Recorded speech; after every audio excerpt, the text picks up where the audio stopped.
So we are live. It's a morning podcast, believe it or not. Let's see. I decided to shake things up a bit for today. So, anyway. Today's episode, we're going to be talking about post-Survivor Series match. Post-Survivor Series show. That was yesterday. I didn't get to see much of it, to be quite honest with you. So I got to see the main event match, which was the Baszler-Lynch-Bailey match. And we are going to be talking about Disney developing a PG-13 TV series of Predator, based on the classic sci-fi horror Predator films, which is going to be a TV show, which I think, in my opinion, is a bad idea. I will talk about it, I will discuss it, and how really everyone's entire fantasy of Disney being the dominant brand has become really a nightmare in its own self. So, and I will also discuss the Stargirl show being on both the DC Universe and CW. So, sit back, relax, and enjoy. And we're going to play the intro to the show.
So, my cat is joining the show. So, my cat Lola, who is kind of mean. Stop messing with the mouse. So, anyway, the Stargirl will not only air on the CW, but she will be making her entrance in the Arrowverse, part of the Crisis on Infinite Earths crossover. I, for one, am not shocked or surprised at the inclusion of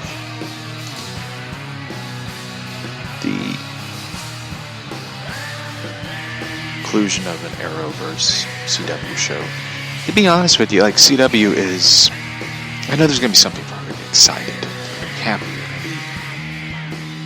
be jumping for joy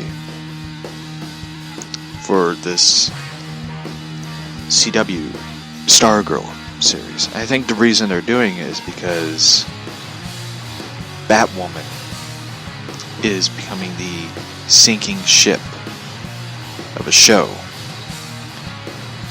And they're trying to find a new show to include. I am not, for one, happy about a DC Universe show going over to the CW, like Doom Patrol is going over to HBO Max. Hello.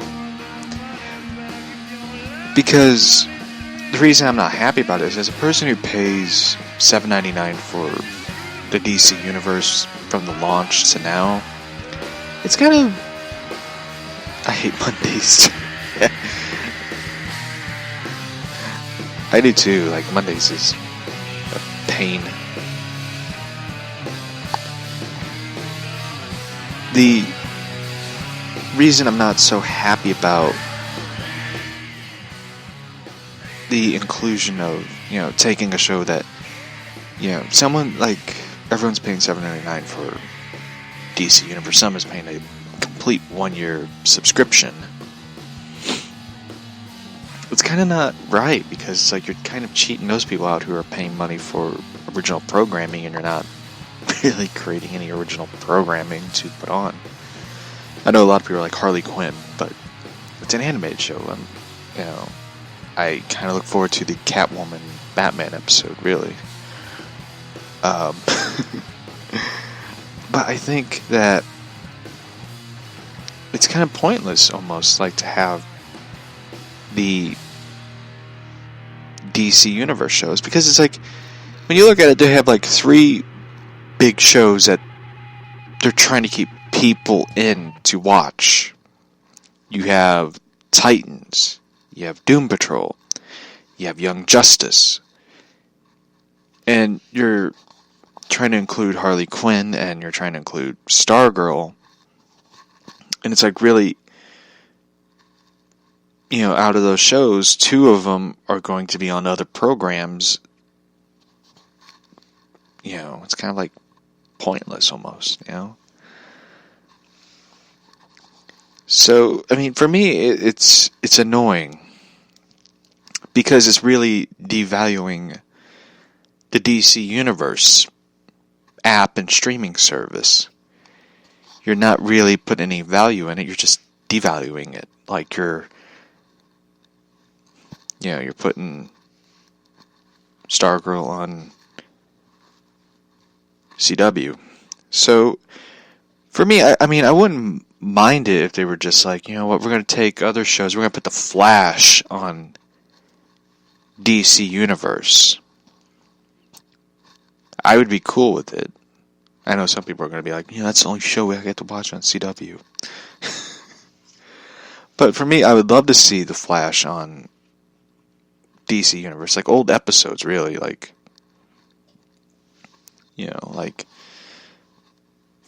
or put on the Crisis on Infinite Earths event on DC Universe. I mean, a lot of these things I have to realize is that people don't have... There's a lot of people like me who don't have cable or satellite. So, like, the only time I get to watch, like, this Crisis on Infinite Earths is after they air it, which is going to be on the CW app. Oddly enough. So, that's like the only time I get to watch it is like once it's already aired, and I think they have it on Hulu, but I don't know. Like, I don't really feel like looking it up, but that's how I get to watch The Flash, is like it's on the CW app. So, them airing both shows on like the DC Universe and CW. But it's also been mentioned in speculation reports that the DC Universe app is in trouble and will fold into the HBO Max. They cited the cancellation of Swamp Thing as the source of all the worry. A source told them that in July, services will coexist, something reported that DC Universe and other similar services owned by Warner Brother Media will be remained as is, and it said The Hollywood Reporter. Awesome. I mean, the links. You have links to it? Awesome. I can't wait.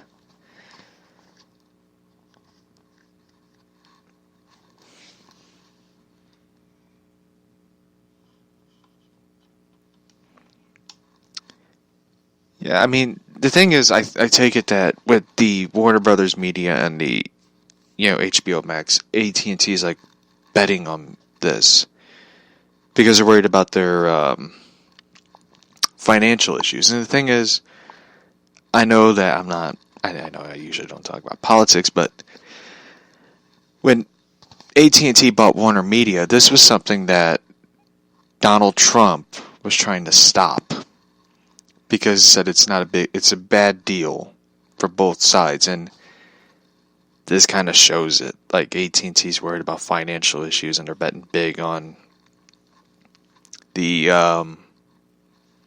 HBO Max. And the thing is, AT&T was not the best financial situation when they bought Warner Brothers and DC Comics.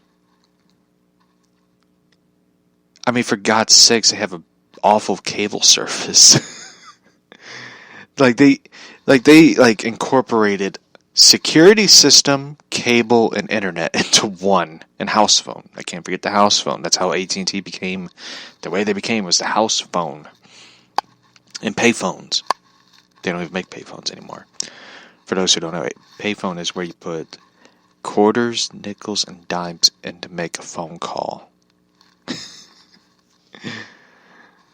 So, or make collect calls where the person you're trying to call is the one who will pay for it, but they end up hanging up the phone. Anyway,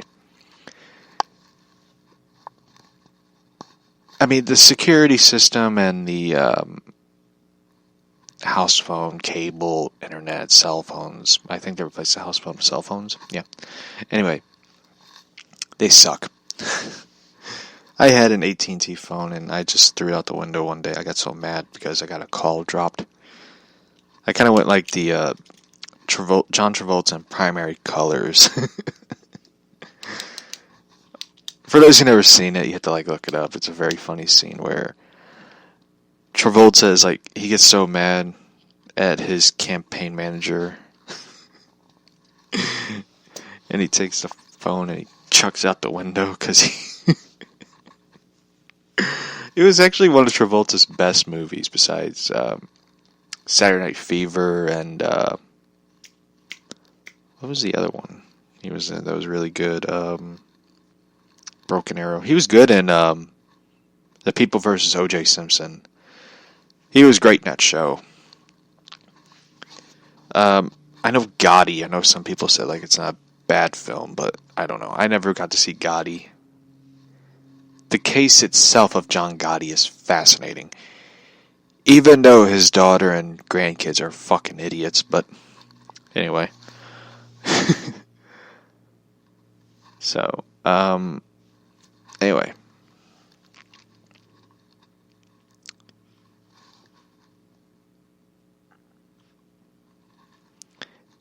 And a lot of people are coming up with speculations that DC Comics and DC Universe will be sold off by AT&T is, I don't think it's real. I think AT&T is going to try. I think AT&T is going to keep the movie licenses and the character rights and everything to it, but I think when it comes to comics, I think the physical copies that they release monthly will stop. In my opinion, I think that's what's going to happen. And I think that, right now they're trying to rebrand and trying to breathe new life into it.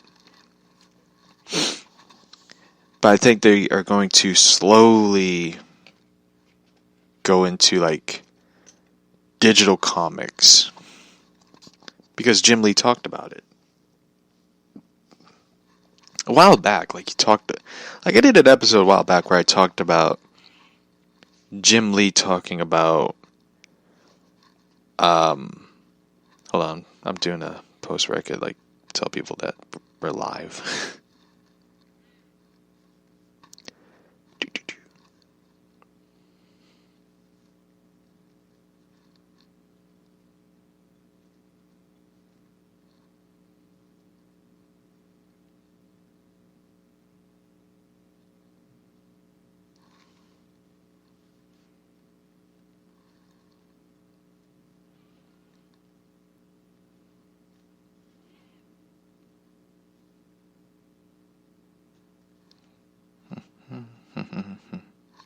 Sorry. I sent the post on Instagram. Anyway, I talked about recently Jim Lee, talking about digital comics, where he wants to put more focus on digital. Because digital comics will be cheaper. I mean, it'll be everywhere, of course. There will be the app where you can buy it on, like, your cell phone, tablet, I think computer, anywhere. And I think that's what they were trying to do with DC Universe, was incorporate both, including a TV streaming service. When you look at it, it's smart, but realistically, they really did not put a lot of effort into it. I feel like when the HBO Max, and they got, like, we're doing Green Lantern, we're doing Strange Adventures with Adam Strange, and DC Superhero High, and getting Greg Berlanti, who the hell knows why, to do Green Lantern. I think that's where their focus went now, from, like, we can do with DC Universe shows, we could just pop it into the HBO Max and we're done. I know, right? Like, I bought, like, digital comics. Like, I read digital comics on my phone on the DC Universe app. And I tried it on the TV, and the TV's like a failure. Because I could not read that far from my bed where I'm sitting at. I just had to, like, get up, go to the TV. Okay, what the hell does that say? Alright. I'm definitely going to fail the eye test for renewing my license. Like, that was my whole thing right there. But I gotta get fucking glasses.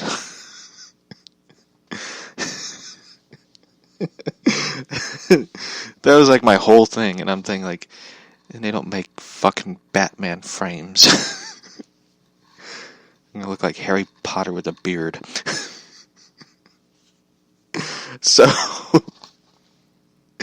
that was, like, the whole thing right there.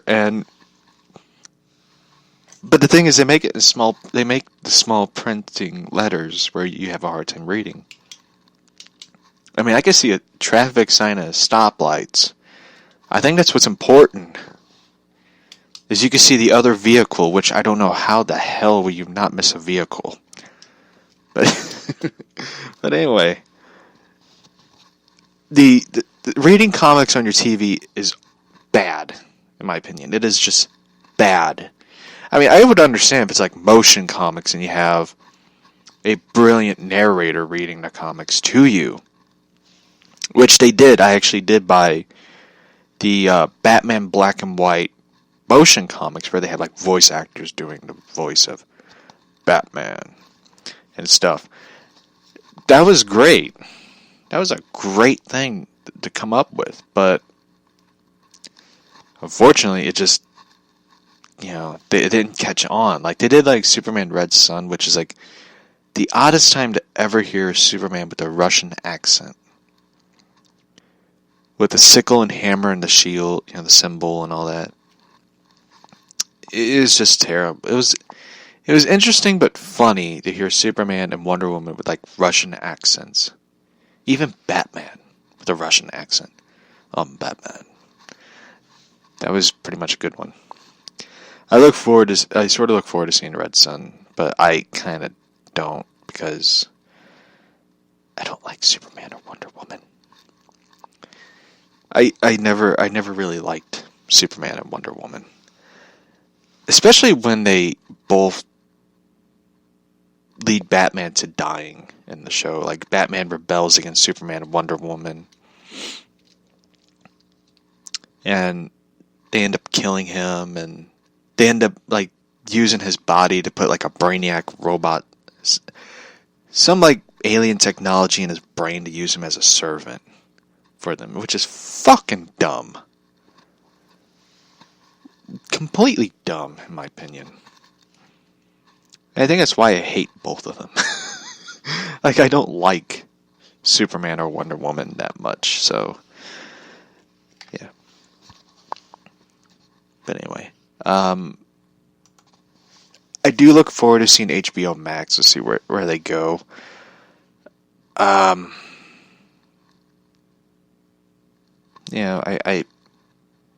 It's kind of like the, Disney Plus. I haven't bought Disney Plus. And after reading this, fuck Wonder Woman. I agree. After reading this next article, I'm not going to buy it. Here's why. Disney is announced after purchasing 20th Century Fox, where they also bought the assets to Predator. They will be developing a PG-13 Predator TV series for Disney Plus. Rumor. It's a rumor. I don't like it. Predator should be like a rated R, violent TV show or film. This is bad. This is just straight up bad. I don't know why they are doing this. Predator is supposed to be this mythology series of this alien hunters. They're hunters, but they go after people. They go after any living thing to kill. Why are you making this into a rated R or PG-13 TV series? Like, the films were sort of, I guess, successful. Robert Rodriguez did an interesting take with Adrian Brody. And I forget the last one they did. Like, the last one they did, I wanted to see it, but I never got around to seeing it. Let's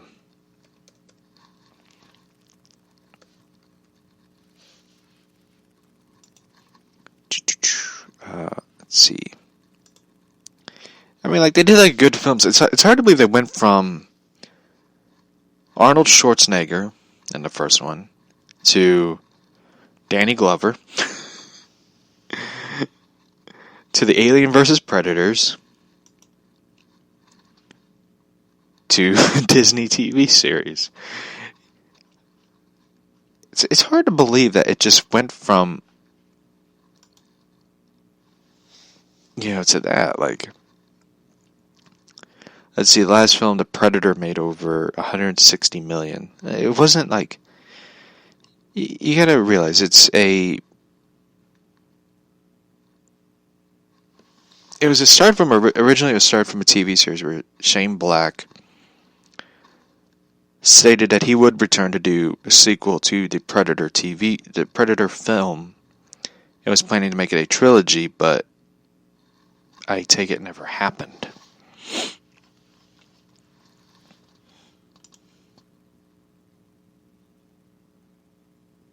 And it's so fucking weird, though. Like, a sci-fi horror movie franchise is owned by Mickey Mouse, which is scary enough. And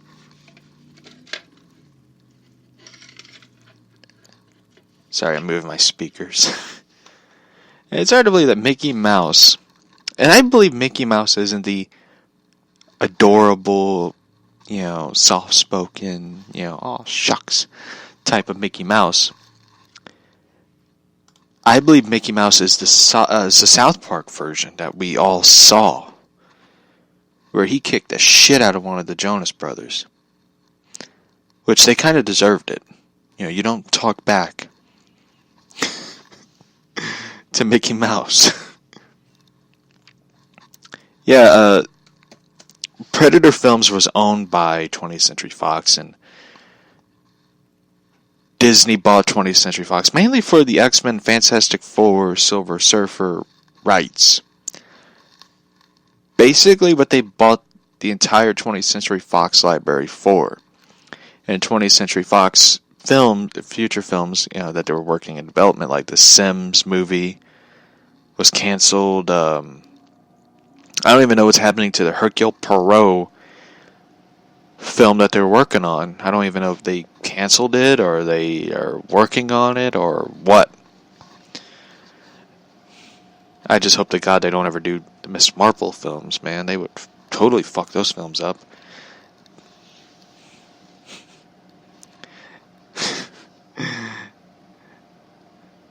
They would make knowing Disney, they would make Miss Marple a... I was going to use a Jim Cornette joke, but I decided not to because I will get people complaining on the internet.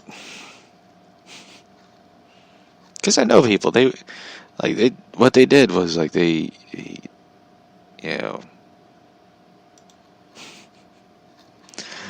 So anyway.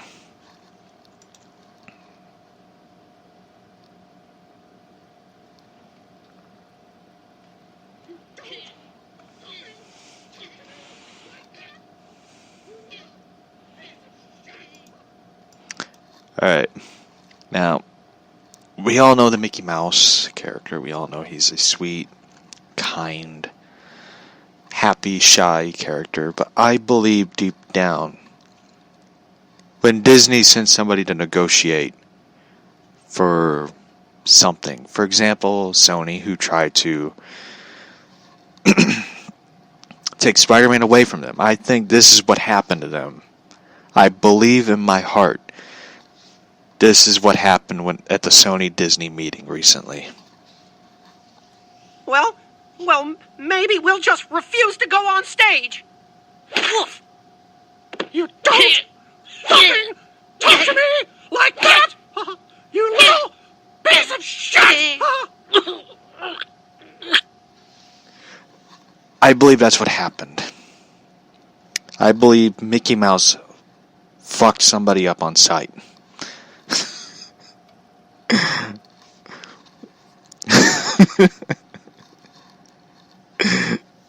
That's what I believe what happened.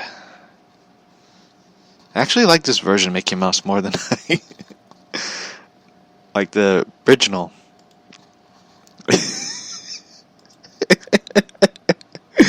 So, anyway, I know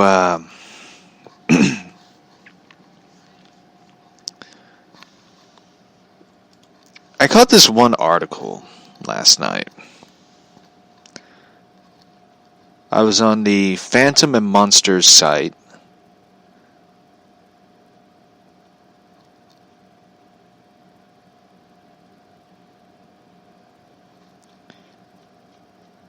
And I was checking out posts and stories and seeing what they had on there. I always feel like there's something more on these sites to read.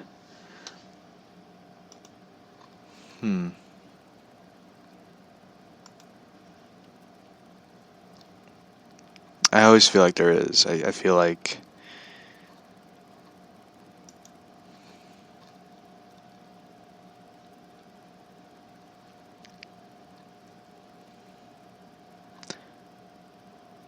this one is kind of close to home for me. This one is this next alien abduction story. I don't know what it was. Something in my mind. Usually when I research things, usually in my mind, if something doesn't add up or something is in my mind, I have to read it. I have to see it. This one I find interesting, and I sort of find it relatable. And I will get to the story. This one is called A Strange, Scary Night in DeSoto, Illinois. And I know where DeSoto, Illinois is. My sister travels there because my brother-in-law works in Illinois, and they have to go one state over to pick him up and bring him back, and so I seen like videos that she took of DeSoto, and it's a very Midwestern area. It's just like where I live, and it's a very far drive, in fact. they have to drive from House Springs, which is my hometown, all the way through St. Louis to DeSoto, Illinois. So it's been, let's see, the story report goes off. It's been about a decade, and it's finally time. I want to say before I even get into the story is that, one, I do not have a neurological disorder. I do have ADHD. Same here, brother. I do have ADHD, which is a attention deficit hyperactive disorder, which is, there will be days where I'm just like off the wall, boom, boom, like a pinball bouncing around. And there's some days where I'm just like calm, quiet, keep to myself, not talk, but like reading a lot of things and writing a lot of things down, because usually in my mind it's like a what is the word for it? It's kind of like a hurricane where I have to like release a lot of things out there. I have to like write a lot of things. I have to say a lot of things, and I have to do a lot of things. So, but on the other hand, I do not have any other sleeping disorders or neurological disorders. I try to sleep a lot. I'm a pretty healthy person in general. I do not have any problems. I mean, there is nothing of note. The story I'm going to tell you is something that is actually happened. I am not saying that I was abducted by aliens. If actually that is what happened to me, same here. Soulmate. I agree. I'm not saying I was abducted by aliens, but what happened to me? But no, but this is what actually happened to me. Does it mean a parallel abduction stories? I cannot explain it. There is nothing. I cannot explain it. I have never experienced anything like it before. I don't have anything. I don't think I'll ever experience anything like it again. At least I hope I won't, because it's terrifying. Okay, that's a good one. Oh boy. Anyway. Okay, so for this to make sense, I kind of explained my living situation at the time when this event happened. I was living back on my parents' property, which is my grandparents' old farm in DeSoto, Illinois. So my parents have a house, a huge field, and I had to move back due to a storm that raged through Illinois in 2009. I remember that. I remember there was like a huge storm that came through Missouri into Illinois in 2009, which caused a lot of flooding. Like, the town I lived in was like flooded. Like, half the town was like closed off due to the flood, and there was like a lot of things that happened, and like half of Missouri was basically almost under. I'll put it this way: like half of the lower east end of Missouri was in the river. Half of the town that I used to live in, where I'm living outside of, was underwater, and it got to the point where what is it? FEMA basically said, like, if you don't build a floodplain, we're not sending any money, we're not going to help. Because the first time around, the first flood, they basically put the money into fixing up the area that did not get flooded. They put up sidewalks, street lamps, all the way to an area where nobody will fucking walk. And when the flood happened again, they were hit with, like, you've got to build a fucking barrier to block out the water from coming into the town. And they finally did. Basically, they took the money that they got from FEMA to put up sidewalks, street lamps. I don't know why, because half of the town is fucking fat and they don't want to walk. I'm not just saying that. I'm not being mean. I'm just stating the fact they were trying to gentrify a town that nobody wants nothing to do with. So, anyway, I remember that flood. Yeah, and I remember that storm that he's talking about. Earlier this year, a big storm came in and this devastated the region, destroyed the house I was living in, so I had to move back to my parents because there wasn't anywhere for me to move back into in the house. So where I ended up staying was finished room and inside otherwise unfinished garage.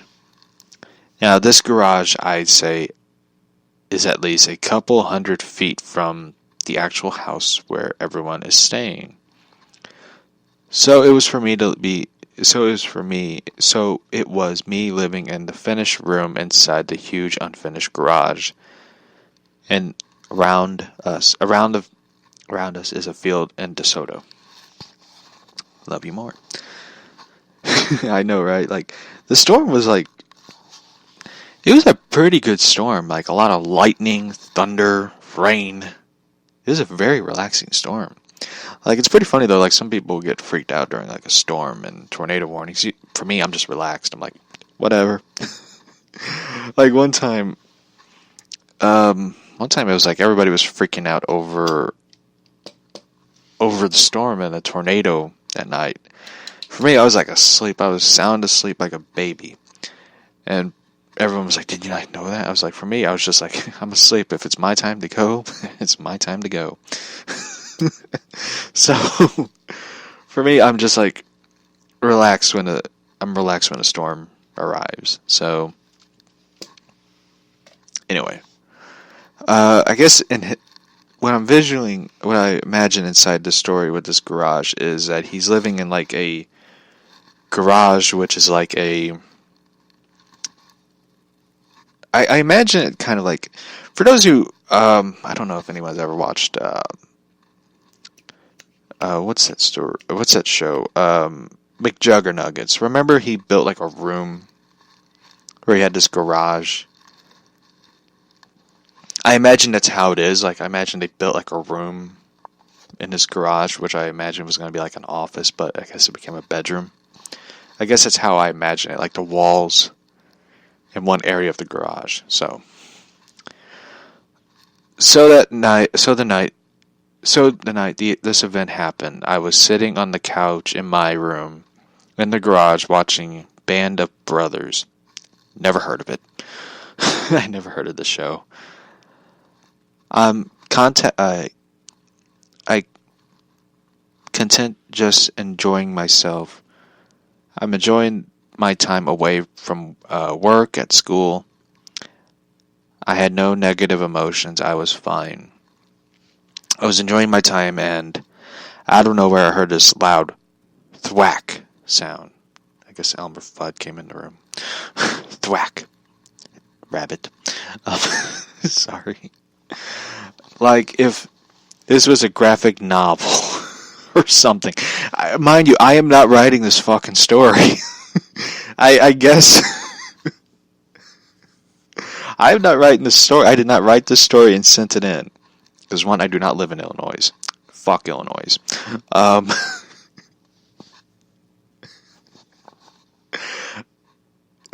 Is this my doppelganger writing a story about alien abduction? I don't know. But damn.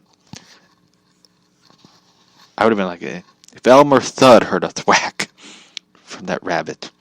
Anyway. This was just written as a thwack. So this loud cracking noise. If you took a huge piece of wood and slammed it down on cement or something like that, a loud clap. I can't describe it, but that's as close as I can This noise was out of nowhere. It came from behind me. I had sensed like there was something in the air behind me. Like right outside my window.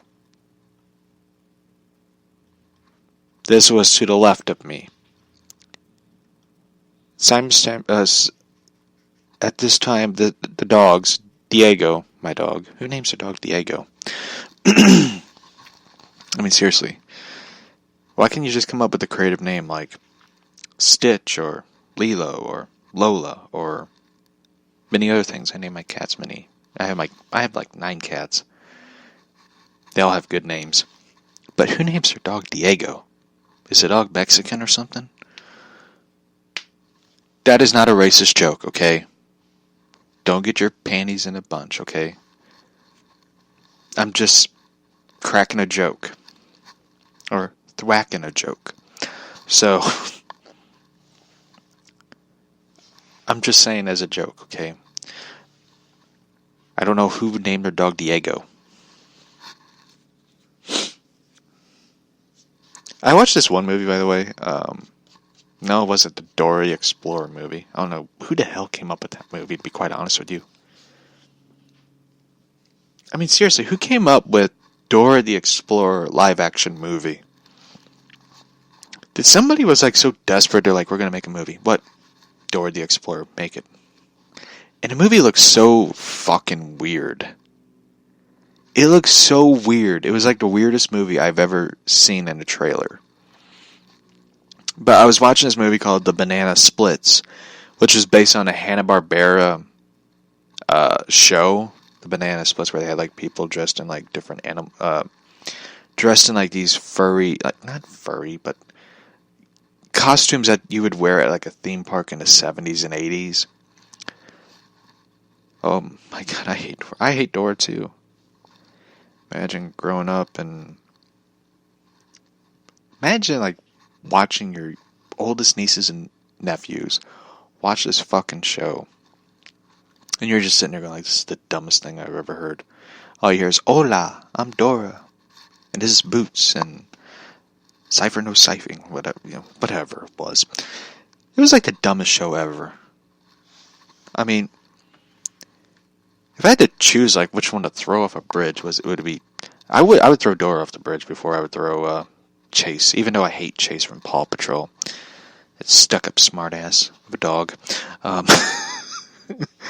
But anyway, I watched this movie, the Banana Splits, which was based on a Hanna-Barbera live-action show where they would have one was dressed as a dog, one was dressed as I guess a monkey, one was dressed as an elephant, one was dressed as, I don't know, I forget. But anyway, they would sing, they would like perform and sing and do wacky things. They made a horror movie out of it. Warner Brothers made a direct-to-video horror movie out of the Banana Splits where they were animatronic AI robots in costumes killing people. I was just like, holy shit, this is so good. And it was a good movie, actually. I enjoyed it. It was actually a really decent, good horror movie. So, I recommend it. If you're into, like, this weird, like, horror movie genre of, like, a classic Hanna-Barbera show, this is it. This would be, like, the closest thing you would ever get to a Scooby Doo horror movie. And I love Scooby Doo. I love Scooby Doo. I can't wait to see the movie and the animated movie Scooby Doo that they're doing. But damn, I wish they would make a horror movie. Like they did a Blair Witch Project Scooby Doo project, the Scooby Project or Scooby Doo Project, whatever it's called. They did like a Scooby Doo parody of the Blair Witch, and it was good. It was like really, really good. I was just like, I remember as a kid seeing it, I was just like, this is awesome. And at the same time, I was scared to death of that movie, The Blair Witch. It didn't help much when you're living in the woods. So, anyway, back to Diego, my dog, who is still here and also this also is a pit bull. A lot of people make accusations that Lilo's a pit bull, but she's not. She's a mixed breed really, but more of a Scooby Doo than anything. Oh yeah. So, anyway.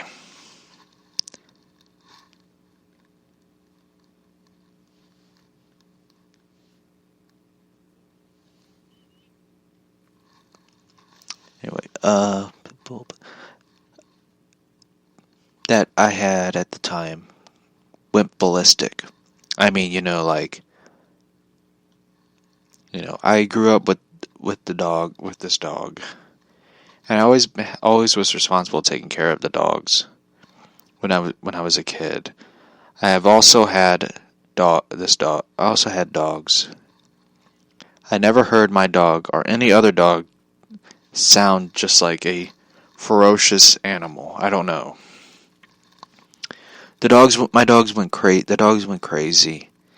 I don't know how to describe it.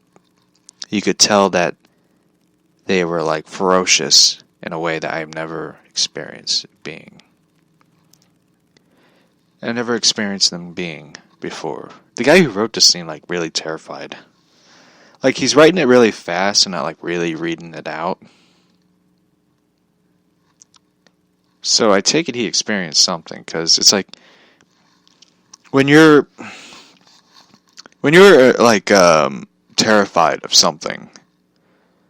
Like, mind you, I will post a link of this on Twitter for you to read. Go on D1 Bugs Bunny to read it. The way he wrote it out, for me, I'm even having a hard time reading it, and I'm ADHD myself, so I take it he was like really terrified of what he witnessed. Because he is like writing this out like really fast, and I take it he's trying to like remember everything, because mind you, when you're ADHD and something, you usually have a hard time remembering something or some detail, like small details and stuff. I think you remember the small details, but you don't remember the big picture of what happened. And I take it that's what he's trying to like do, is like remember every single detail that's important in the story. And he's writing it out really fast before he forgets it. That's my assumption to this. I want to share it, and I want everybody to read it and come up with their own conclusion of the story.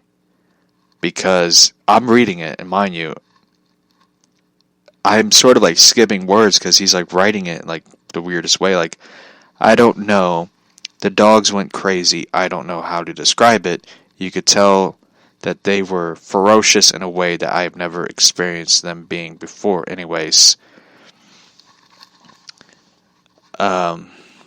same time with the sound happening, and which in of itself, I heard a loud noise. I guess you could put like I heard a loud noise.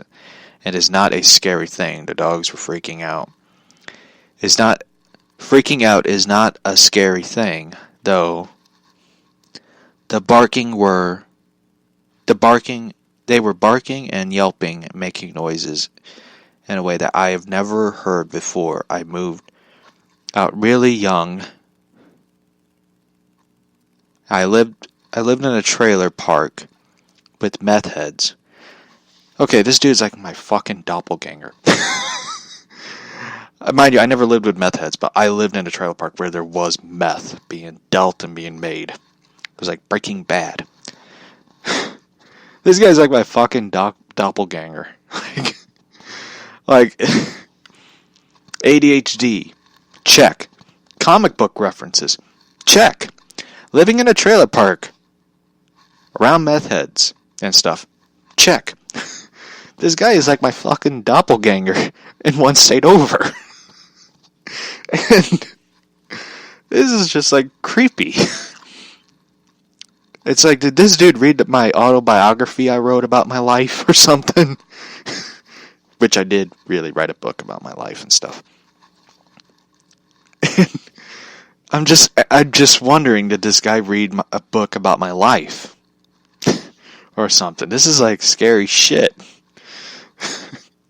I'm more scared because I'm reading. I mean, I never experienced it. I did see some weird stuff in my life. Nothing to do with gray aliens or green aliens or whatever. But, damn.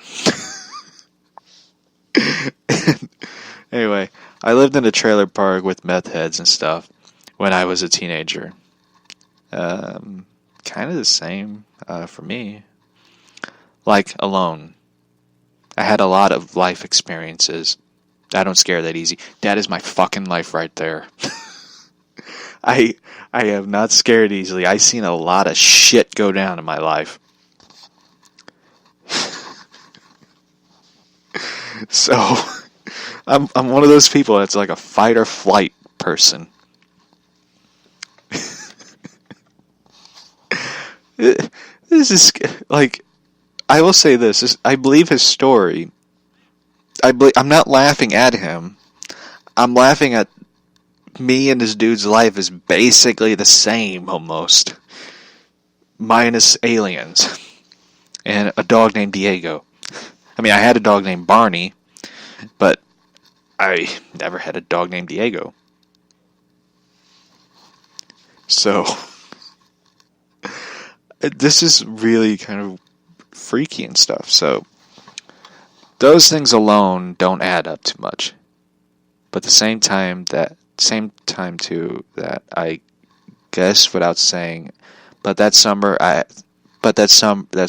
and the months leading up to this, I've been seeing orbs regularly. I've never seen an orb in my life. If I did, I would poke it, see what happens.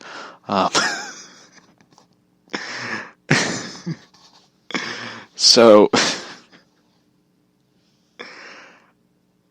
I am just so amazed at the story.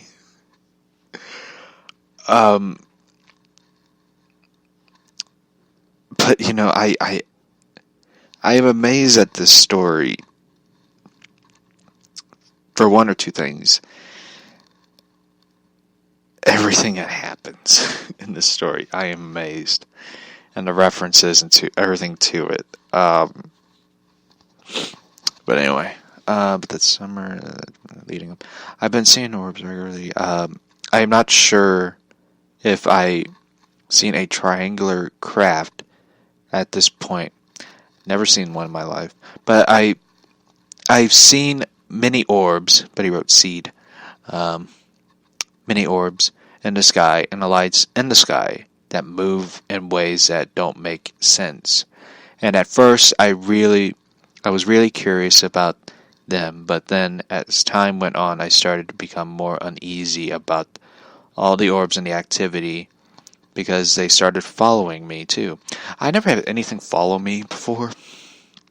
I've never witnessed anything that followed me before. I mean, the most that ever followed me was my cat jumping in the shower with me. That was it. I'm not making this up.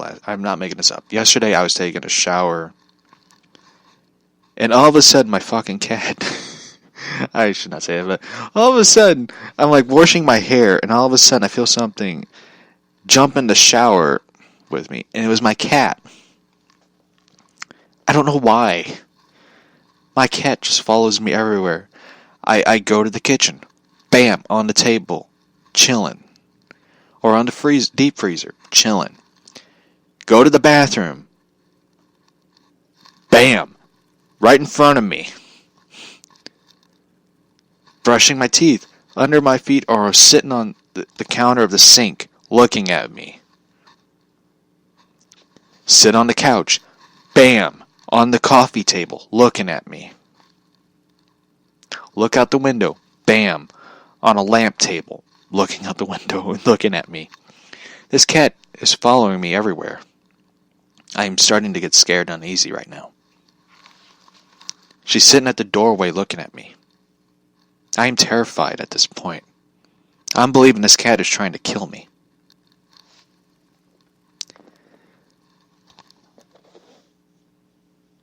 it doesn't help much. Anytime I run to the store, grab something, she's sitting at the table, looking out the window like Norma Bates from Psycho, staring at me.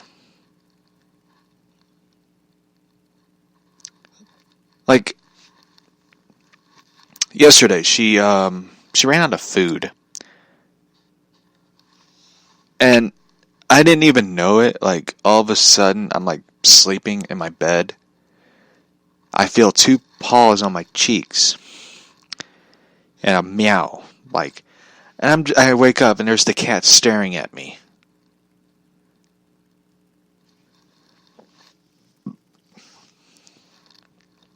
This cat is becoming a stalker, everyone. This cat is stalking me. Watching me.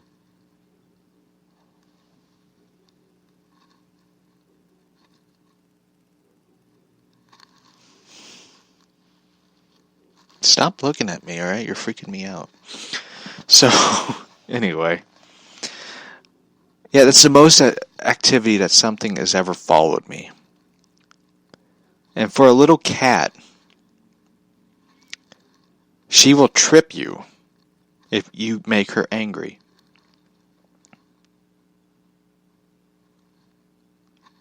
I am terrified of this cat, so anyway, it was weird though. I never had a cat jump in the shower wanting a bath. In my life, I never had a cat that decides to jump in the shower. So, I don't know what that means. But this cat is just...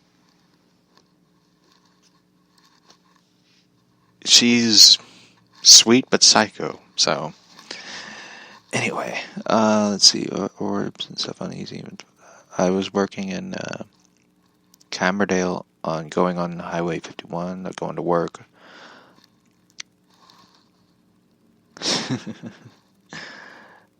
Let's see, good.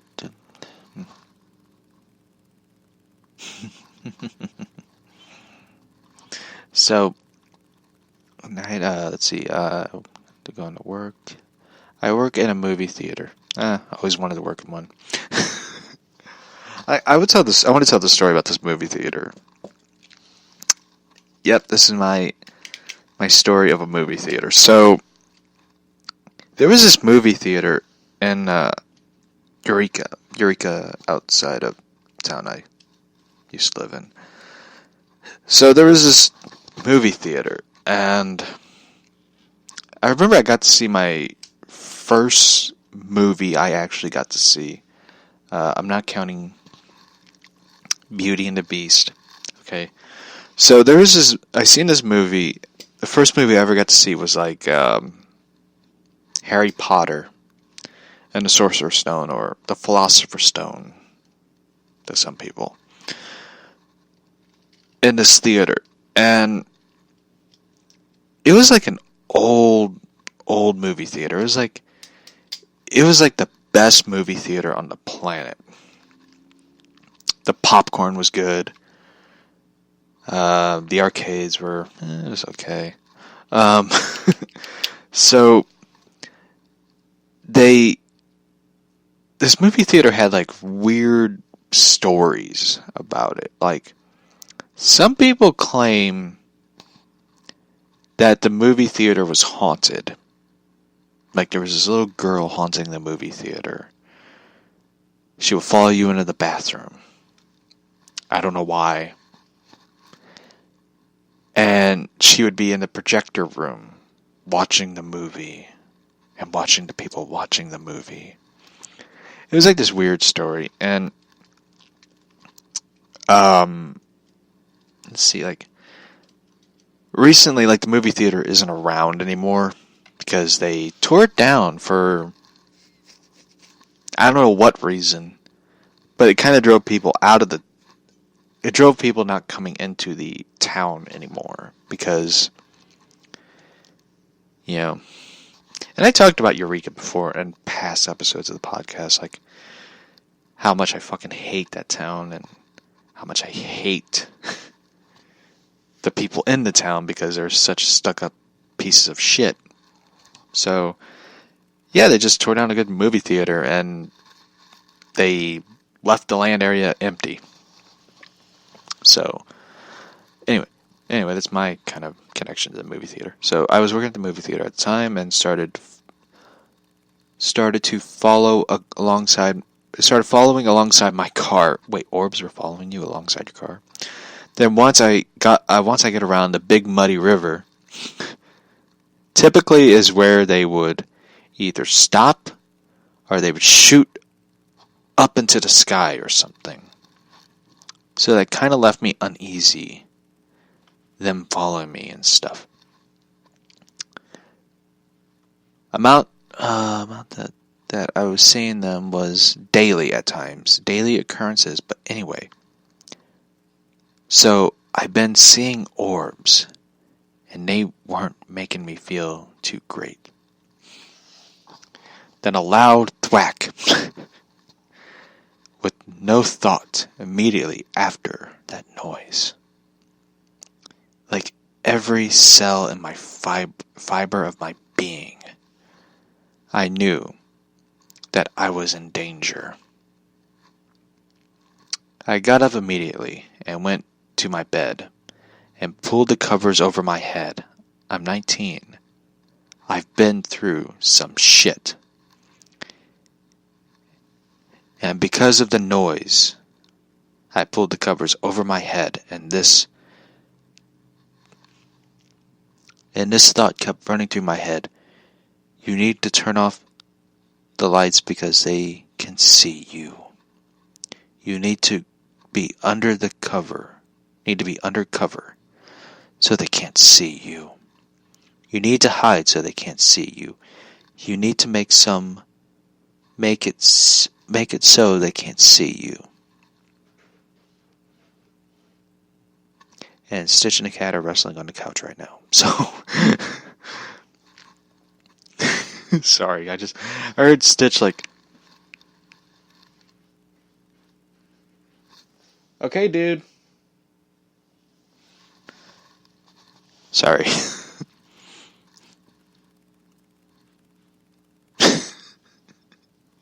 I love that dog. He's like the biggest crap disturber on the planet.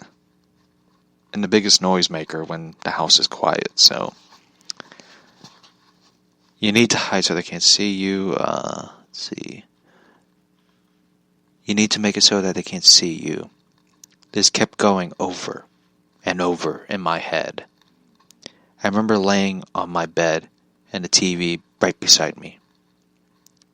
I'm trying to muster up the courage to turn off the TV, but I couldn't. I was frozen. I couldn't muster up the courage to do that. My lights are still on. My phone is dead. The house is far away. And I'm just under these covers, like scared for my life.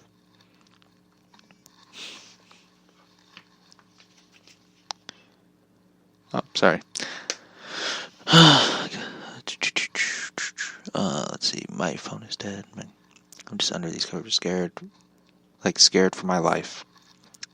It's been hard to describe because I've been experienced terror in this way before. But I was laying there, scared, out of my mind.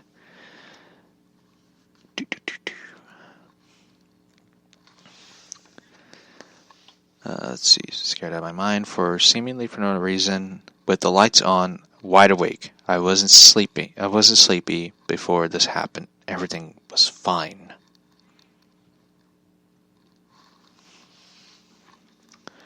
This is kind of like a weird. It doesn't seem like as weird as it sounds. This doesn't seem like a alien abduction of some sort. This seems more like a paranormal thing, like a paranormal experience. Like this doesn't seem like that alien abduction stuff.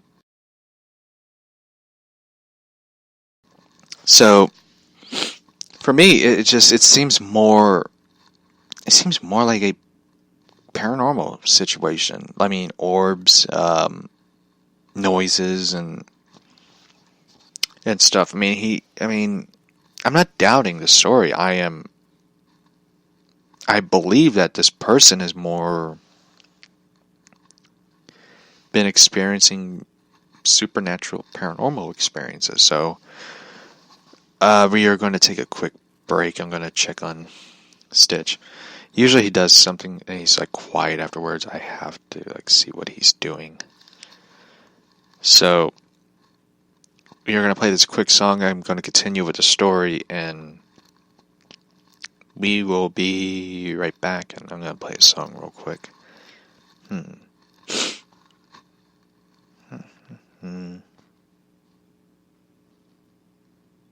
going to play this one. This is by Tritonal.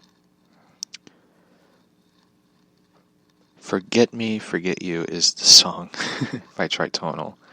I know, Stitch is like, usually when him and the cat are up to something, it is scary because they will scruff up every rug in the house and do a race and start wrestling around on the rugs and stuff. It's like, they are up to something. I have to go see it. So I will be right back after the song. We will continue the story, and I'm going to continue on with the story, and I'm going to kind of chime in a bit. So here's the song by Tritonal.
So,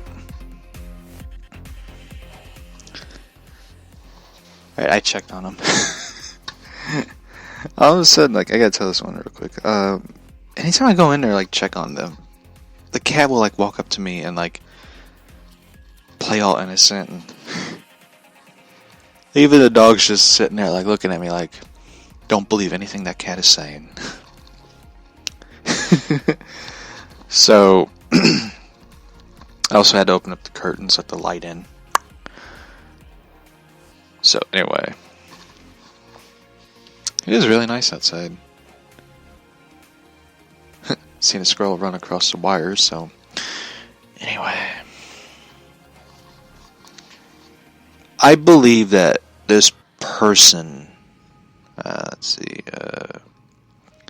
the noise is...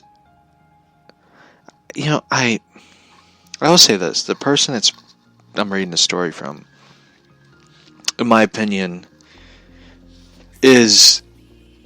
I believe, in my mind, they are experiencing something paranormal more than an alien abduction. Because, mind you, this person is not... This person is not giving... What is the word? What is the term for it? Like, they're not experiencing anything UFO related. I mean, they seen like lights in the sky, and but orbs. Usually, for me, when I hear orbs, I think more of ghosts related than UFO related, in my opinion. So, I finally found my journal. It was my other journal for the podcast show. The one I call the Capullo one, because it has art cover by Greg Capullo. So I finally found it, because, I was going through all the journals and stuff, writing down things. So, this one I never got to use, the Capullo one, because the other one I used for the podcast, I got sort of like aggravated with, because it has like Superman, Wonder Woman, Batman on it. I'm like tired of looking at it. So I found the Capullo one. I want to buy another one. I think I bought this one at like Barnes and Noble somewhere. So I think they have them on Amazon. I don't know. So anyway, lights were on, everything's fine. The generator noises started picking up. It sounded like a motor. Well, it is a generator. Generator does have a motor. It was hard to describe it, but basically it was so low, the frequency was so low that you couldn't really audibly hear it.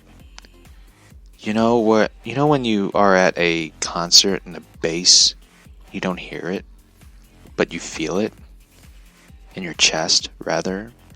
It sounds more like an anxiety attack, really. Like, because when you have an anxiety attack, you can't hear anything, but your body is like almost convulsing to like, because you're like, this is more like an anxiety attack, but you can hear like the ringing in your ears, and your body is like trying to seize up a bit, like convulse and seize up in your chest, like your heart beats like rapid and crazy, uncontrollably. This is more like anxiety, like almost. Let's see, you can feel it in your chest, rather. It's basically like that. The motor was kind of generator sort of frequency. It is something that I'm now aware of all of a sudden. I can feel it in my body during the event. I'm still terrified. All these things, I'm telling you, happened in maybe 2 minutes. It felt like an eternity. But this was really fast. But this is all really fast.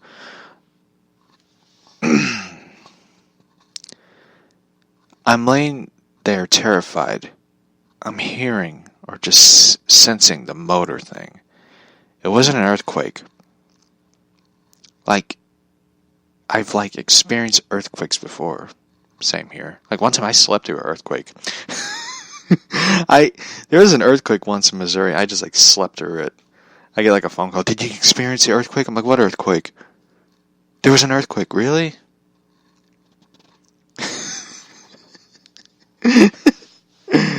I was asleep. I didn't even know a fucking earthquake hit. So, I'm one person, if there's a natural disaster, I'll either be asleep or not give a shit.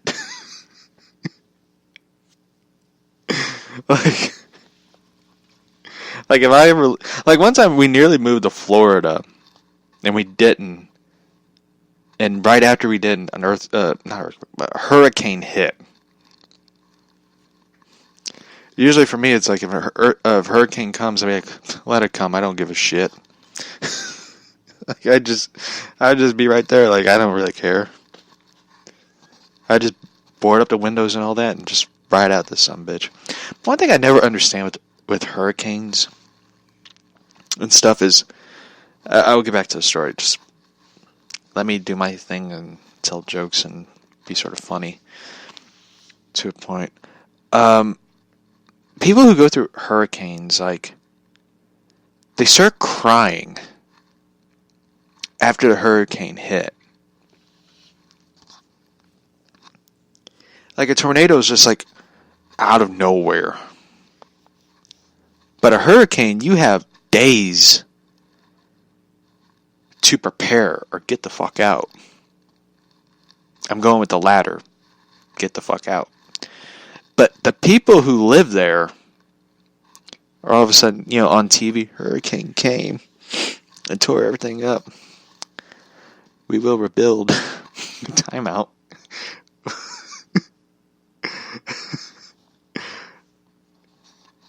Why rebuild? Right? Why rebuild? We love the view.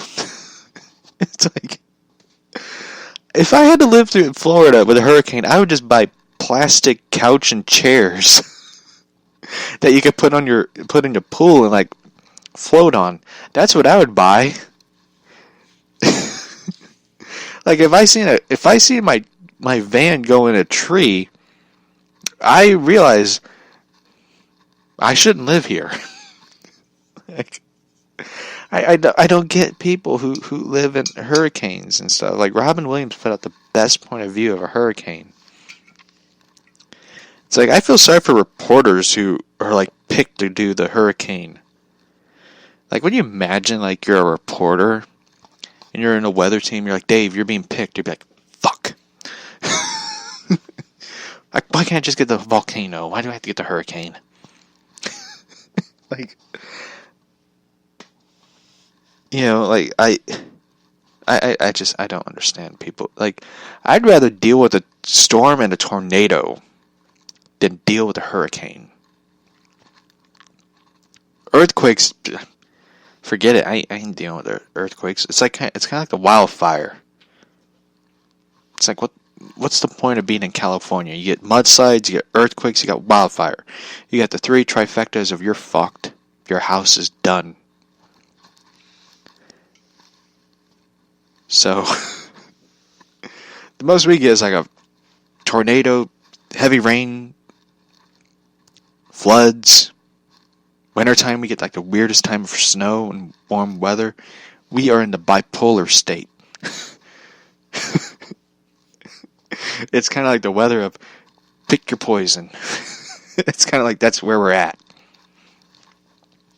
I love the one time when New York got a tornado warning and everyone like freaked out or something. We all just sort of like laughed. We just laughed because it's like, wow, you guys experienced a tornado warning. We get that like every... You're on my backpack now. What is it with you, cat? You beat up the Wonder Woman head.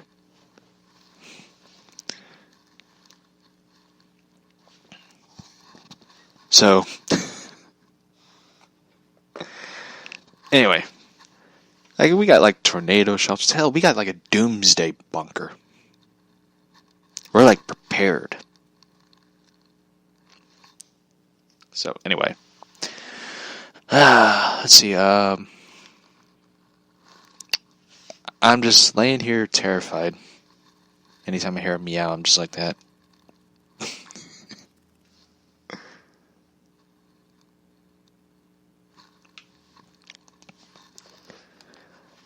If I'm like laying in bed and I hear a cat meow from the hallway, and all of a sudden I turn and I see like this small silhouette of a black cat just sitting in the middle of the hallway, I'm like terrified. So anyway, I'm hearing or just sensing this motor thing. It was an earthquake. I experienced earthquakes before. It was nothing like it. I'm laying there. I'm looking down at my body under the covers. I remember it starts moving. What? I'm laying there. My body starts moving like this, back and forth, horizontally.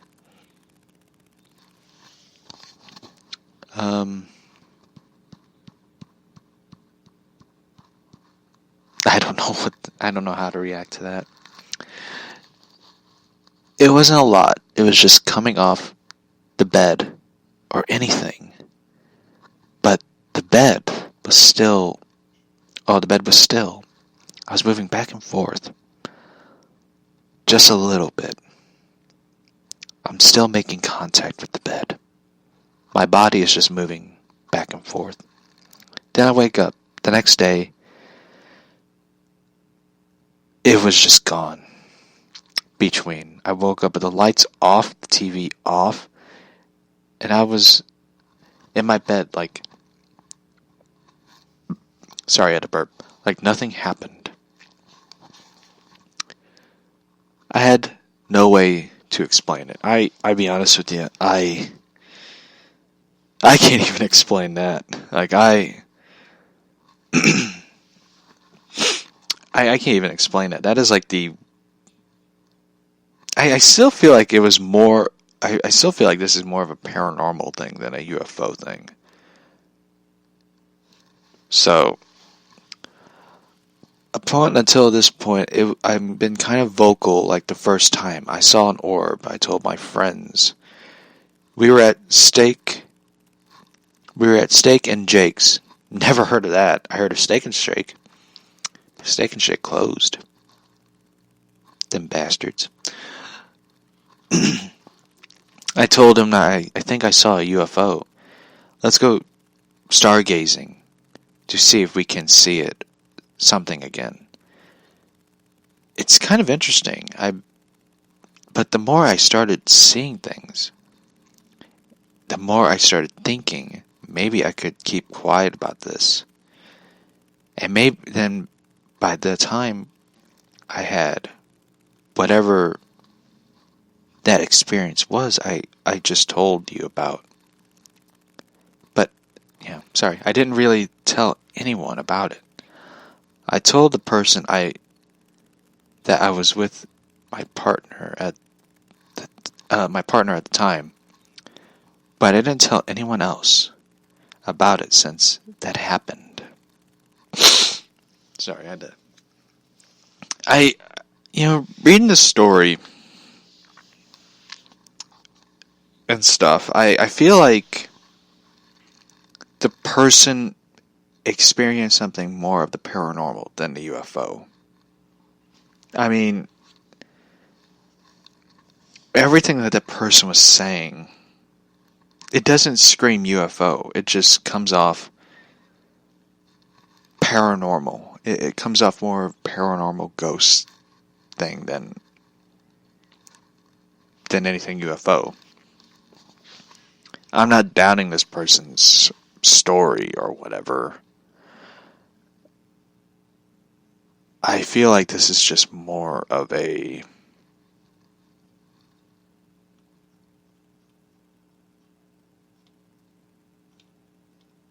Yeah.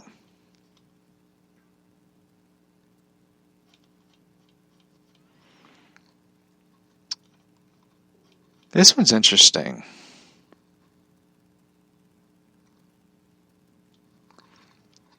This story here is very interesting to me. The story is called Assisted by the Ant-Man.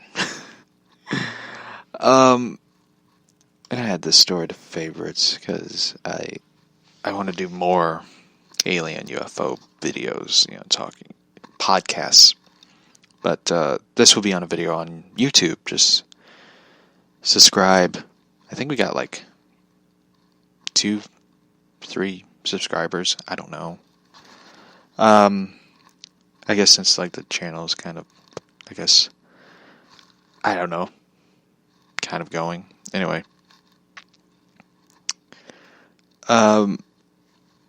When I read the title, I think of the movie Ant-Man.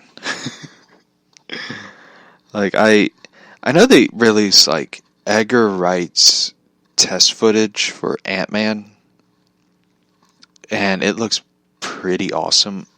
Kind of makes me sad that Edgar Wright didn't make Ant-Man. For those who don't know who Edgar Wright is, he did the movie, 2 of my favorite films, Shaun of the Dead and Hot Fuzz. And Shaun of the Dead is really funny. I love that film. It's like, I think, in my opinion, one of the best zombie comedy films ever. Hot Fuzz is like one of the best police movies ever. Like, you got Lethal Weapon, and you got Hot Fuzz, and the Eddie Murphy one. I can't forget Beverly Hills Cops, or Beverly Hills Cop. So anyway, yeah, those Hot Fuzz is like the funniest, over-the-top action comedy films. So Edgar Wright was going to do like Ant-Man, and what happened was, it was like due to like creative differences, like Kevin Feige just sort of kept getting involved to the point where he kind of drove Edgar Wright off of Ant-Man. I think he co-wrote the film.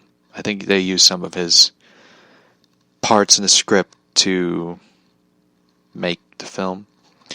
It's kind of sad though, like Marvel doesn't allow directors and writers to sort of have creative liberty and freedom to make projects. I know there's some people who are going to be like, bullshit, type thing, but I feel like, if you ever look at the story, like the writers write the same formulaic story, same formula, just over different heroes, same formula of storytelling. It just sort of, it kind of wears you out. It's like there's nothing new to it. So for me, I really sort of get bothered by it. So anyway, this one is called Assisted by the Ant-Man.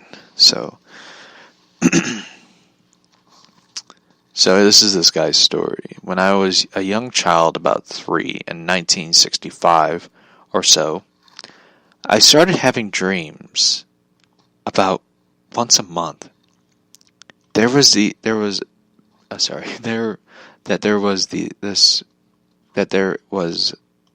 big ants in my room, walking like people, and coming up to my crib and looking at me.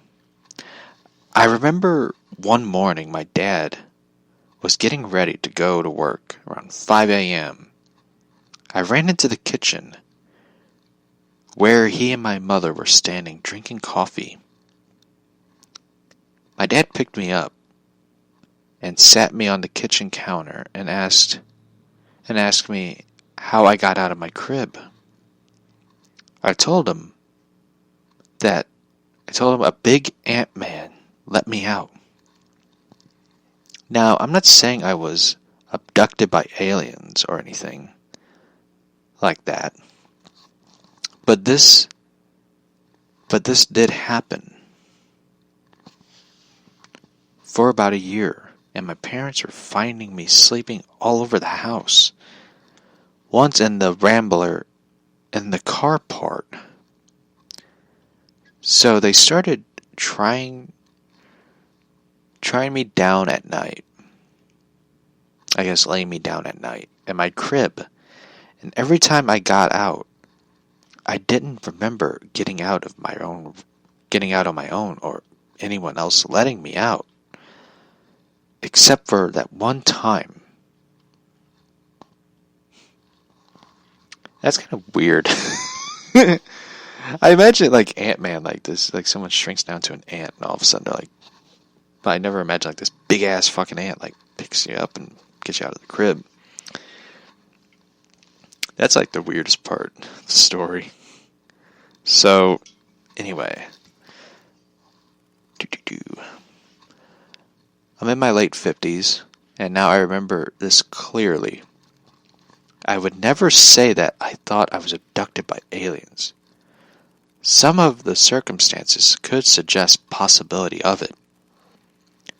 As you know, even mentioning in seriousness, that you would have a feeling, or that you've been in contact with beings not of this world. you're going to be labeled as crazy or a weirdo, and life can become even harder for a person living with this kind of thing. I'm not saying that I did have some kind of contact with beings other than humans. I don't, because I don't have any vivid memories of being taken anywhere out of my house, or even when I'm sleeping, even when I was sleeping in the car. What I remember is what could have most likely have been a recurring dream of a human-sized ant, humanized ants, being in my room, hallway of the house leading to the bedrooms. What kind of bugs me, I like the term, is that the more I think about it, the more I think that they could have been the Greys. And I wasn't dreaming. The problem here is that I have been exposed to the media all of my life. Couldn't tell if it's just my mind remembering things, or my thoughts have been influenced by the media, and that's my neighbors honking their horn. Too lazy to get out of the car and knock on the door. I've seen all my life, starting with Betty and Barney Hill. And if this actually is real. I remember seeing this movie. I forget the name of the documentary. It was about sleep paralysis. I remember the scene was like the freakiest scene. It was this guy talking about his life as a child, when he was a child. And he was watching TV, and all of a sudden this news reporter sort of breaks the fourth wall and starts talking to the kid. And the kid is just like standing there frozen by what he's seeing. I think I talked about it before on the podcast, where I talked about this documentary, and it was really a good documentary on Netflix. It's very creepy. It's a very creepy documentary, and it's one of those documentaries I recommend for anybody who have been. It's like involves sleep paralysis and shadow people, and it's a really good documentary. It sort of opens your mind to something that is real to people, and my neighbors are fucking annoying. So, yeah, I recommend that documentary. I'm going to find the title of it, and I'm going to tell you what the title is real quick. I believe this guy has... I don't want to deny... I don't want to say this, what he experienced didn't happen. I mean, he was a toddler. He was like a kid, and he got out of the crib. So there's no way he done it himself. You know. But I believe that this person is he was sleepwalking, or he experienced something of like, can't really explain, but when people are like asleep and they're sort of like in between the modes of sleeping and awake, they can see and hear weird things. This, I think, was one of them. He was kind of in that mode of asleep and awake. And I think in his mind, he's seen something in his dream that he's seen in person, in that mode between sleep and awake. I believe he's seen something as he was waking up. It's one of those weird things to describe it, but Anyway, I'm still wondering if that what was. I still wonder if that was what happened. I was adopted, by the way. I'm so glad you just threw that out there. Like, I was adopted, by the way. None of my family members or my brother was also adopted. None of my family members or my brother was also adopted. I remember anything out of the ordinary. I can't say that I had any contacts because I can't be sure. But something has kept my interest. Something kept this interesting to me for a long time. Without any concrete answers, I just get this feeling that there was always been something either watching or in my life in some sort of hidden way. I served the military. I almost read this same sentence. I served the military and I came close to being killed a few times. And it wasn't because some freaking circumstances. I won't go into this online post. I had pancreatic cancer 15 years ago. I had 9 rounds of chemotherapy. Damn. And many radiation treatments. I'm still getting worse. Then, in a matter of 6 months ago, I went into remission. And had been cancer-free going on 8 years. Damn, this dude went through a fucking lot in his life. And shit, this gets worse. I had a heart attack when I was alone at home. What they called a pretty major one. And I lost consciousness, and I was able to call 911. My front door was locked, and I am positive I locked it because I was headed to bed when the heart attack happened. And I always locked my front door. Same here, dude. This isn't Canada. I keep my doors locked. So, all the others too, EMTs walked right in. My door was unlocked. I was saved from what could have been certain death. And I waited. If I waited any longer, how was my door unlocked? You got me. This dude has a fucking angel watching over him. This dude has an angel watching him. It ain't no big ass fucking ants. This was an angel watching you, dude. This dude has like a guardian angel, like keeping him alive or something. I mean, he had pancreatic cancer. That is something that could kill you. That killed Patrick Swayze. And he had 9 rounds of chemo, many radiations. He went into remission and is now cancer-free for 8 years. Had a heart attack. Survived. He served in the military. Came close to being killed a few times. This dude has an angel. There is no giant ants or Ant-Man. Dude, you're like a walking miracle. Is what you are. Like, that is just I'm not going to say crazy, but that is a miracle right there. Like, if I was you, I would get a lottery ticket. Might win. I don't know. But you're winning in life, dude. That's what's happening. That is like a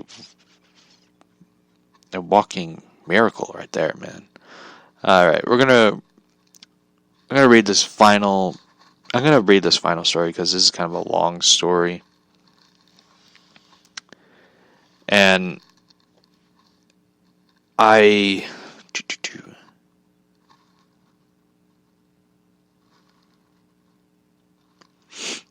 this one is called let's see.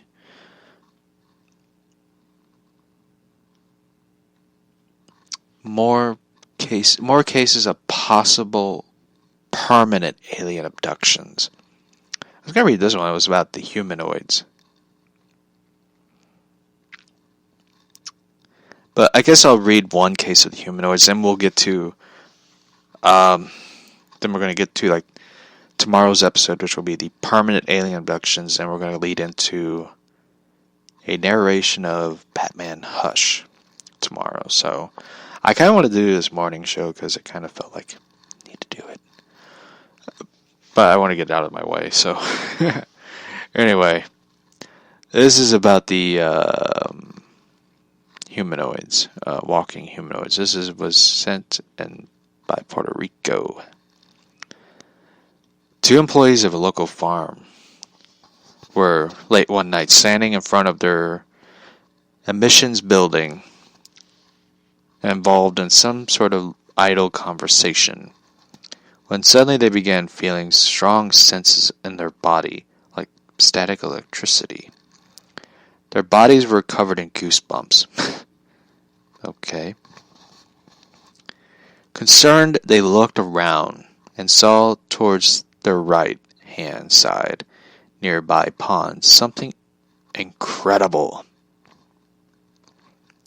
approaching their location. According to the men, it was something resembling a black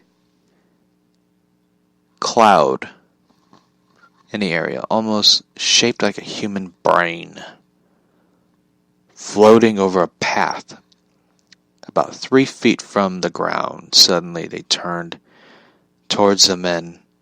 In a panic, they ran inside the office and locked themselves in, closing the doors and windows when they prayed that they didn't know what it was, but somehow felt it was something good. They remained locked inside the office until morning. That's kind of a dumb one.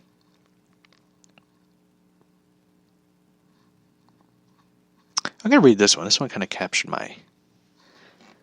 This was in Fayette County, Pennsylvania. In the southern part of Fayette County, a man was walking his dog in a rural location. He was in the front yard, away from any lights, when his attention was drawn to look upwards.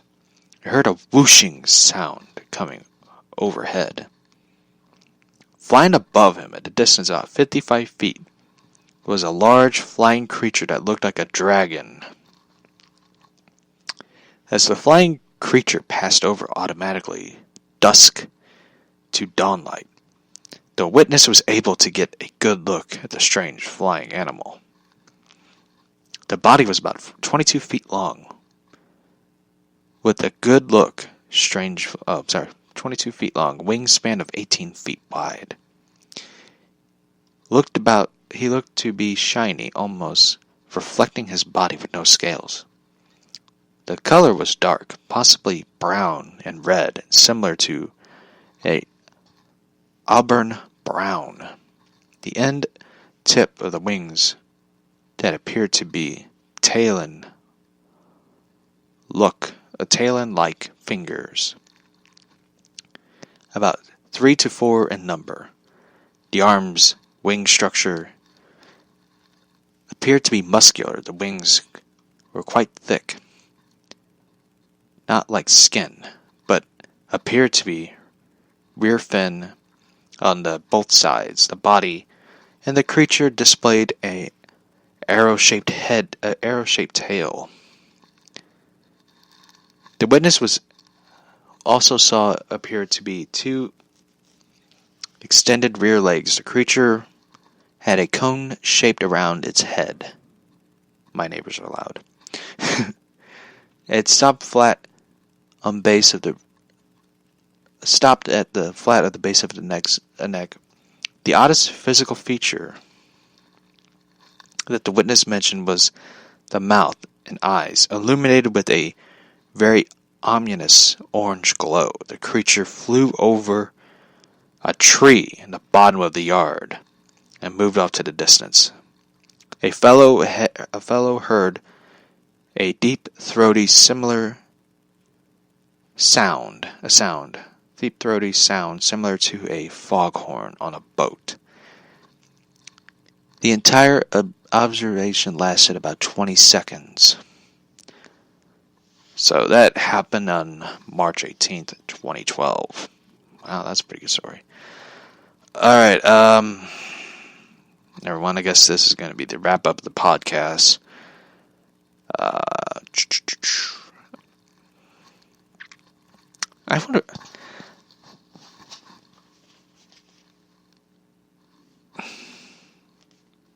Hold on.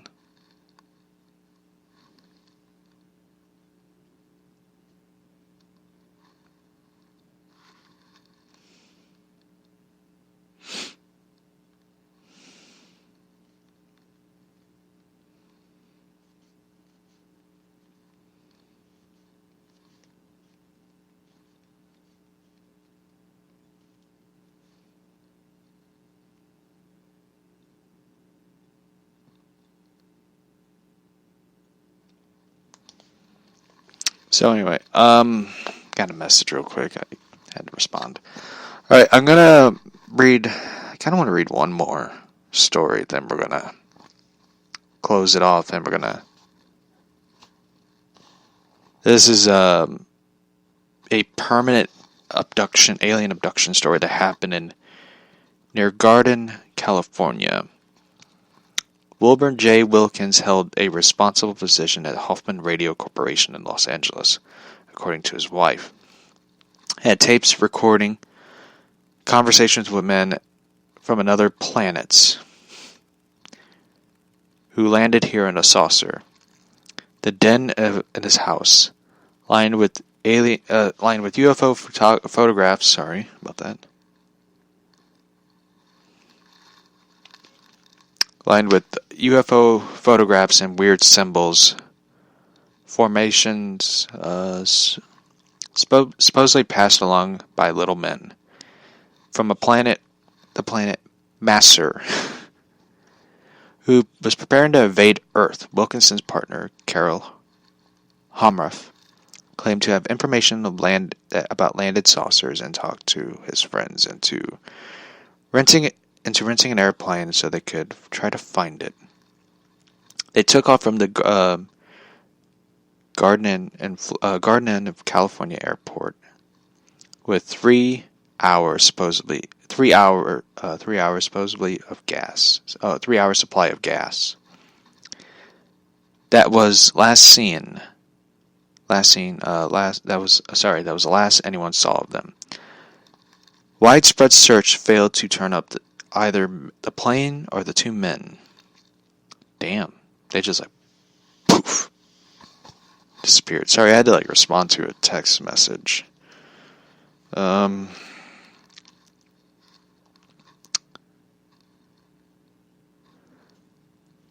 anyway, this is going to be the wrap up the podcast. There's nothing really serious there was something that was kind of serious about the weather coming in, so anyway.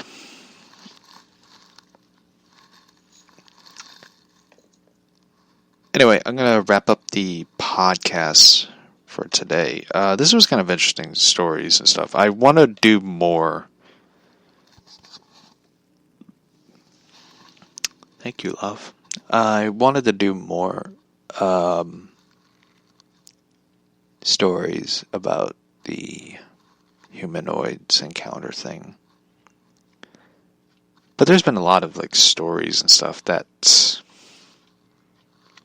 like this one of a alien abduction story and stuff. So the Ant-Man one was kind of interesting, but so anyway.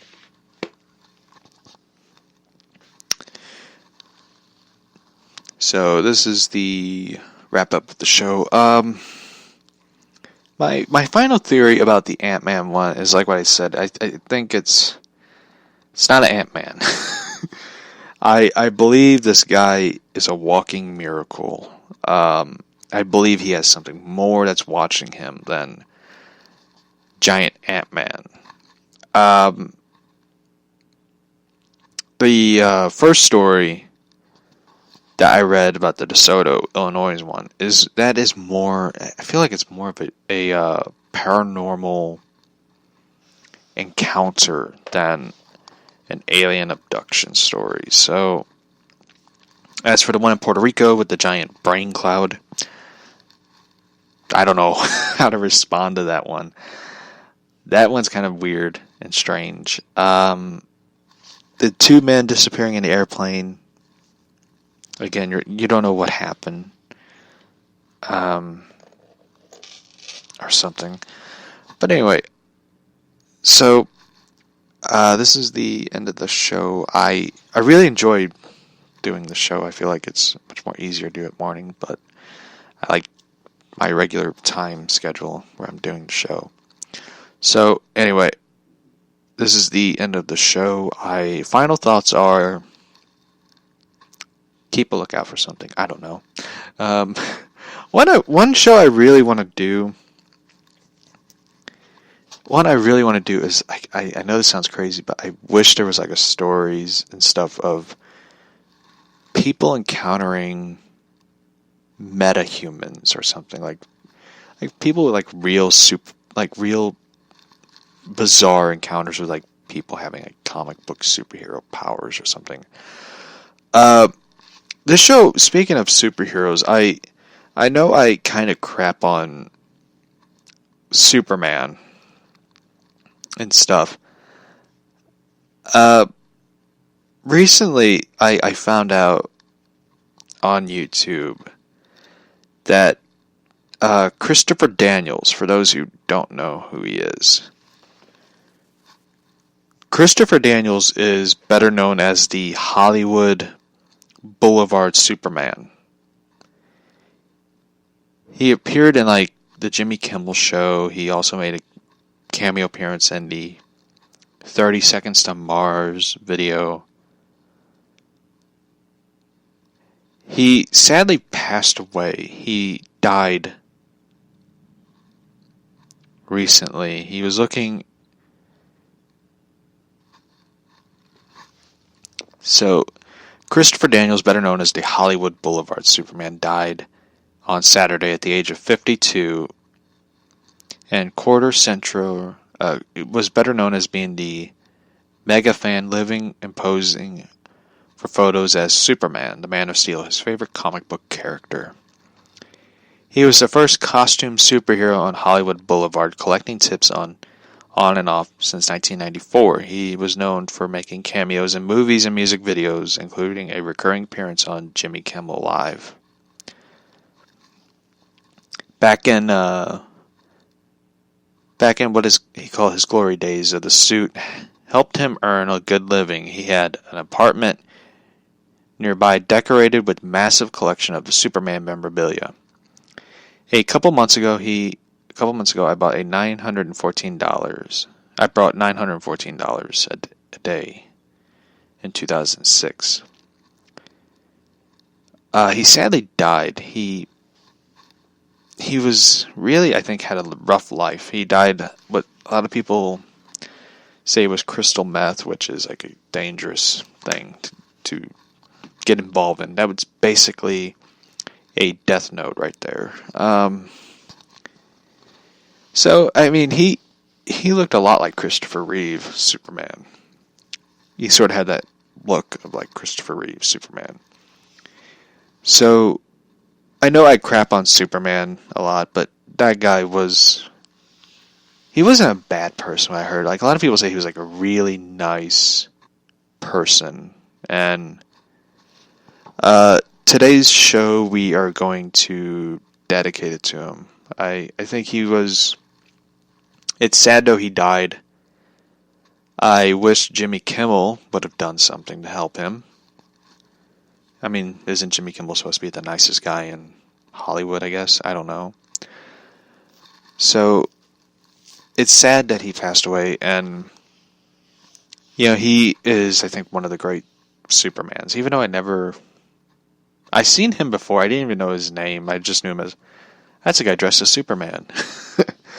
So, this show is, I don't know I never met him, I don't know him. So, I decided I would dedicate this episode to him. So, rest in peace, Superman. So, this is the show, and I'll see you all tomorrow. Bye.